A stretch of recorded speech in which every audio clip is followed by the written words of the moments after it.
नमस्कार। प्रभा साक्षी पॉडकास्ट में आप सभी का स्वागत है। आज के इस पॉडकास्ट में हम बात करेंगे अग्निपथ योजना की घोषणा के बाद जताए जा रहे तरह तरह के संदेह के बारे में और जानेंगे कि आखिर उनकी हकीकत क्या है।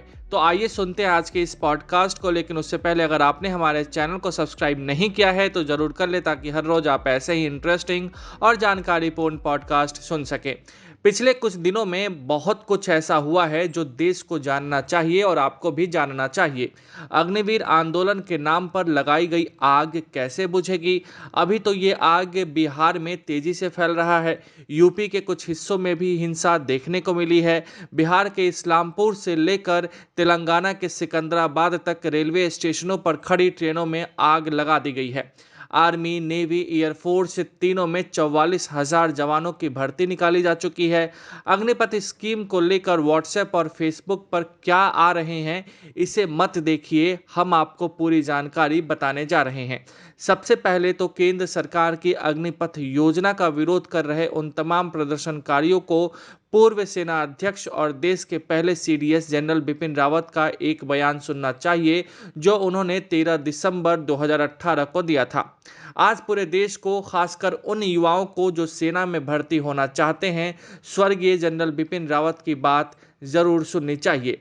एक कार्यक्रम को संबोधित करते हुए रावत ने कहा था कि युवाओं को सेना को नौकरी का जरिया नहीं समझना चाहिए, इसके लिए मन में जज्बा होना चाहिए। रावत ने कहा था कि अगर किसी को नौकरी करनी है तो रेलवे में चला जाए या कोई बिजनेस कर ले, लेकिन सेना को नौकरी का जरिया ना समझा जाए। तो सबसे बड़ा सवाल यही है कि क्या वापस होगा अग्निपथ स्कीम, जिसके लिए सेना ने एक संयुक्त प्रेस कॉन्फ्रेंस किया था। उसमें साफ तौर पे कह दिया था कि इसकी कोई संभावना नहीं है। प्रधानमंत्री का अग्निपथ लॉन्च हो चुका है, तो ये वापस बिल्कुल नहीं होगा। पिछले 3 दिनों में प्रधानमंत्री नरेंद्र मोदी ने इस पर 3 कदम भी आगे बढ़ा दिए हैं। स्टेप नंबर 1, अग्निवीर बनने की उम्र सीमा 21 साल से 23 साल बढ़ा दी गई है। नई उम्र सीमा केवल 2022 के लिए ही मान्य होगा। स्टेप नंबर 2, इंडियन एयरफोर्स में 24 जून से भर्तियां शुरू हो जाएंगी। स्टेप नंबर 3, भारतीय थल सेना में भर्ती प्रक्रिया के लिए भी अधिसूचना आ गई है। इस साल के अंत तक अग्निवीरों का पहला बैच ट्रेनिंग सेंटर पहुंच जाएगा। अग्निपथ को लेकर संदेह, सवाल और सच। सवाल और संदेह पहला ये है कि इससे युवाओं के लिए सेना में नौकरियां घट जाएगी। जवाब और तथ्य इसका ये है कि नहीं, ऐसा नहीं है, बल्कि अग्निपथ योजना में सेना में युवाओं के लिए नौकरियों के अवसर बढ़ेंगे। आने वाले वर्षों में सशस्त्र बलों में अग्निवीरों की भर्तियां मौजूदा संख्या से 3 गुना तक पहुंच जाएगी। संदेह और सवाल ये है कि अग्निवीर का कम अवधि का कार्यक्रम सशस्त्र बलों की प्रभावशीलता को नुकसान पहुंचेगा। इसके जवाब में ये कहा जा सकता है कि ऐसी प्रणाली कई देशों में मौजूद है, इसलिए यह पहले से ही जांची परखी है और इसे एक चुस्त सेना के लिए सर्वोत्तम अभ्यास माना जाता है। पहले वर्ष में भर्ती होने वाले अग्निवीरों की संख्या सशस्त्र बलों की केवल 3% होगी और 4 साल बाद सेना में फिर से शामिल किए जाने से पहले उनके प्रदर्शन का परीक्षण किया जाएगा। संदेह और सवाल यह भी है कि सशस्त्र बलों से बाहर निकलने के बाद अग्निवीर समाज के लिए खतरा हो सकते हैं। भारतीय सशस्त्र बलों के लोकाचार और मूल्यों का अपमान है। 4 साल तक वर्दी पहनने वाले युवा जीवन भर देश के लिए प्रतिबद्ध रहेंगे। अब भी हजारों लोग कौशल के साथ सशस्त्र बलों से सेवानिवृत्त होते हैं। तीनों सेना अध्यक्षों ने दिया है भरोसा। थल सेना प्रमुख जनरल मनोज पांडे ने कहा कि अग्निपथ योजना के तहत 2022 के लिए आयु सीमा को 21 वर्ष से बढ़ाकर 23 वर्ष करने का निर्णय उन युवाओं को अवसर प्रदान करेगा जो सेना में भर्ती होने की तैयारी कर रहे हैं, लेकिन पिछले 2 साल से कोविड-19 महामारी के कारण ऐसा नहीं कर पाए हैं।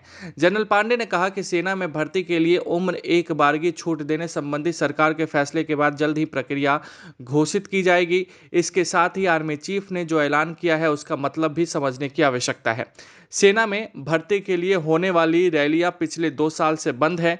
2020-21 में भर्ती के लिए 97 रैलियां होनी थी, लेकिन सिर्फ 47 ही हो पाई है। इसी तरह 2021-22 में 87 रैली प्लान हुई थी, लेकिन कोरोना के चलते केवल 4 रैलियां ही हो पाई है। फिजिकल फिटनेस टेस्ट और मेडिकल के बाद कॉमन एंट्रेंस एग्जाम नहीं हुआ है।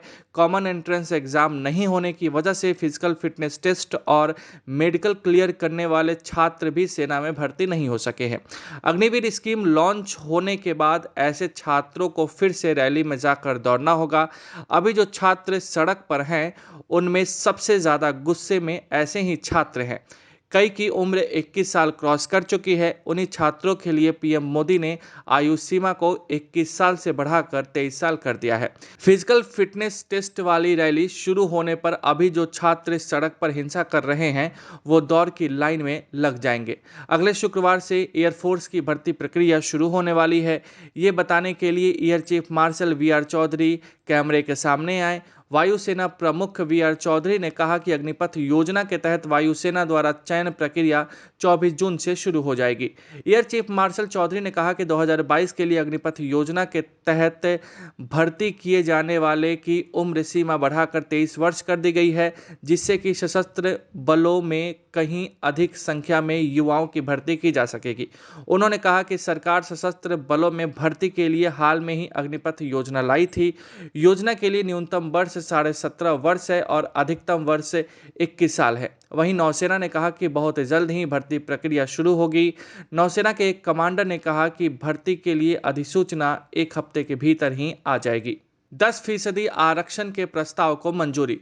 रक्षा मंत्री राजनाथ सिंह ने आवश्यक योग्यता मानदंडों को पूरा करने वाले अग्निवीरों के लिए रक्षा मंत्रालय की नौकरियों में 10% आरक्षण के प्रस्ताव को मंजूरी दे दी है। रक्षा सेवाओं के लिए घोषित अग्निपथ भर्ती योजना के खिलाफ बढ़ते विरोध के बीच इस प्रस्ताव को मंजूरी मिली है। सिंह के कार्यालय ने कहा कि भारतीय तटरक्षक बल और रक्षा विभाग में असैन्य पदों तथा रक्षा क्षेत्र में सभी 16 सार्वजनिक उपक्रमों में 10% आरक्षण लागू किया जाएगा। इसमें यह भी कहा गया है कि यह आरक्षण पूर्व सैनिकों के लिए मौजूदा कोटे के अतिरिक्त होगा। सेना में किस राज्य के कितने जवान? उत्तर प्रदेश 16%, बिहार 8%, राजस्थान 8%, महाराष्ट्र 7%, पंजाब 5%, हरियाणा 5%, उत्तराखंड 5%, पश्चिम बंगाल 7%, अन्य राज्यों की हिस्सेदारी 37% है। टॉप देशों में कैसे होती है सैनिकों की भर्ती? अमेरिका के पास 14 लाख सैनिक हैं। यहाँ 4 साल के लिए सैनिकों की भर्ती होती है। उसके बाद 4 साल रिजर्व ड्यूटी अवधि होती है। अमेरिका में सैनिक पूर्ण सेवा का विकल्प चुन सकते हैं। चीन में हर साल 4.5 लाख सैनिकों की भर्ती की जाती है। चीन में सैनिक 2 साल तक काम करते हैं। यूनिट्स की आवश्यकता पर ही पूर्ण सेवा का अवसर मिलता है। सैनिकों को खुद का व्यवसाय शुरू करने के लिए ऋण भी मिलता है। फ्रांस में अनुबंध के आधार पर सैनिकों की भर्ती की जाती है। 3 साल का प्रशिक्षण दिया जाता है। 19 साल से अधिक सेवा देने पर पेंशन मिलती है। रूस में हाइब्रिड मॉडल का इस्तेमाल होता है। पुरुष 32 महीने और महिला 24 महीने की सेवा देते हैं। कम से कम 12 साल की सेवा के बाद पेंशन दी जाती है। तो ये था आज का पॉडकास्ट। आपको ये कैसा लगा हमें ज़रूर बताइएगा और आगे ऐसे ही पॉडकास्ट सुनने के लिए प्रभा साक्षी के साथ जुड़े रहिए।